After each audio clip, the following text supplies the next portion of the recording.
Hello friends, नानी फिर से आ गई कहानी लेके। आप सबका स्वागत है नानी की कहानी में। मैं आज अवसान मैया की कहानी सुनाने वाली हूँ, देवी माता। एक गांव में दो देवरानी जेठानी रहती थी।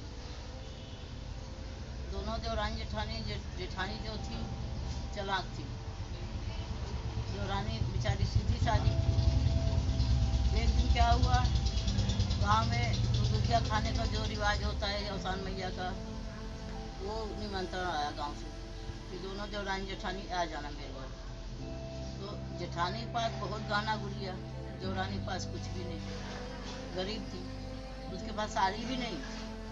जेठानी ने क्या किया, सुबह कब तैयार हूँ कब तैयार हूँ कब जाऊँ, उसने खूब सज धज के खूब अच्छी साड़ी पहन गहना गुड़िया पहन के तैयार हो जाने लगी।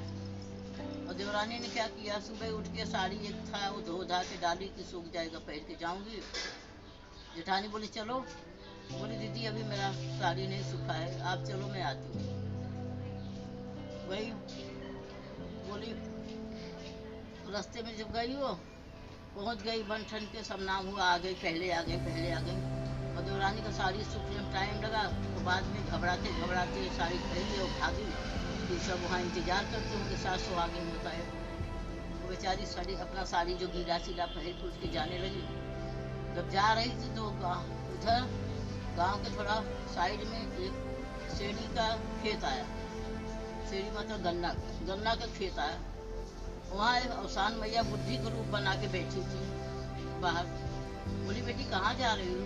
बोले क्या करी माता जी, गाँव में निमंत्रण है, अवसान मैया की कथा है, हमारी जेठानी चली गई, मैं हूँ गरीब, अब ये साड़ी सूखने में देर हुआ, मैं अभी जा रही हूँ, वहाँ सब पहुँच गए होंगे।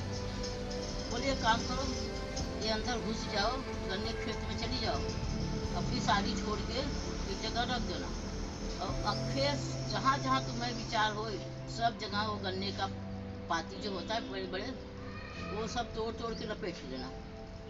वो गई, जहाँ जहाँ वो साड़ी छोड़ दी तो शर्म लगने लगा, साड़ी कपड़ा कुछ नहीं। तो उसने क्या किया, जितने वो पत्ते मिलते थे साड़ी के, इसका सीढ़ी का गन्ने का, वो सब तोड़ तो कहीं हाथ में कहीं पैर में कहीं इधर उधर सब जगह पहनने लगी। बांध के निकली।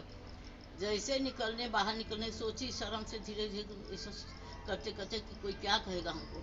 और जैसे बाहर पैर रखी, सब गहना बन गया, सोने का सब हीरा मोती सब उसके शरीर पर, साड़ी कपड़ा सब हो गया। और जब पहन के गई, दौरान वो जेठानी क्या सोचती है, अब वो आएगी सारा साड़ी पहन के आएगी, सब हंसेंगे देखेंगे। और जब वहाँ पहली गई वो पहली तो सब देखते रह गए, अरे वाह राजकुमारी कैसे बन के आ गई।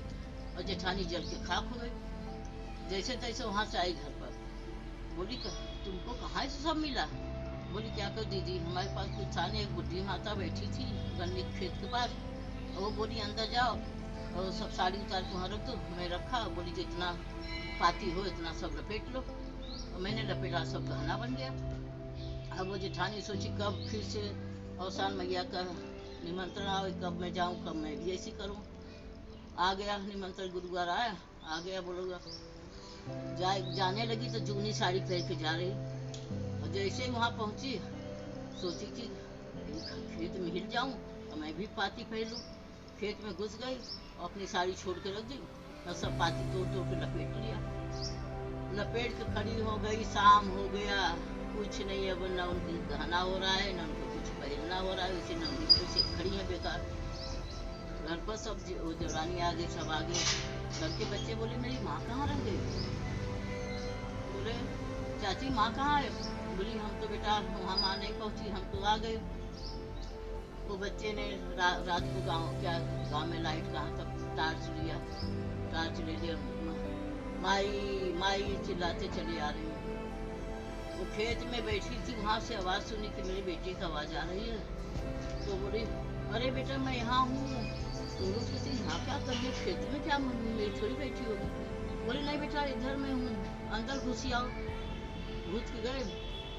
बोले माँ यहाँ क्या कर रही हो? बोले अरे बेटा तुम्हारी चाची की सुबह तैयार होकर आई थी इतनी मस्त, मुझे बोली इस खेत में एक बुढ़ी है, वो सब गहना गुड़िया दे देती है, मैं इसी लालच में आ गई। बोले कहाँ हो? बोले यहाँ बत्ती मत दिखाओ, वो साड़ी वहीं कहीं पड़ा होगा, ढूंढ के मुझे फेंको इधर।